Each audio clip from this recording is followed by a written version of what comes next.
Welcome back to my channel. నిన్న వీడియోలో మీకు పార్ట్ 2లో చెప్పాను కదండి, మనం డిజైన్ ఎలా డ్రా చేసుకోవాలి ఏంటి అనేది. ఈరోజు ప్రింట్ ఎలా వేసుకోవాలనేది చూసేద్దాం రండి.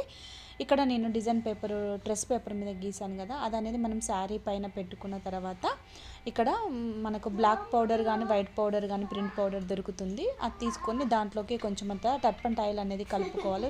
కలుపుకున్న తర్వాత ఒక చిన్న క్లాత్ తీసుకొని ఈ విధంగా శారీ కింద మనం వేస్ట్ క్లాత్ అనేది పెట్టినట్లయితే మనకు కింద ఏమీ అంటకుండా ఉంటుంది. ఈ విధంగా పెట్టిన తర్వాత పైన డిజైన్ పేపర్ అనేది పెట్టుకోవాలి. పెట్టుకున్న తర్వాత ఎటు కదలకుండా చుట్టూ కూడా ఈ విధంగా మనం కరెక్ట్గా పెట్టుకోవాలన్నమాట. పిన్స్ ఉంటే పిన్స్ అయినా పర్వాలేదు పెట్టుకోవాలి. పెట్టుకున్న తర్వాత మనం కలిపిన ప్రింట్ పౌడర్ తోటి ఈ విధంగా చిన్నగా డ్రా చేయాలన్నమాట.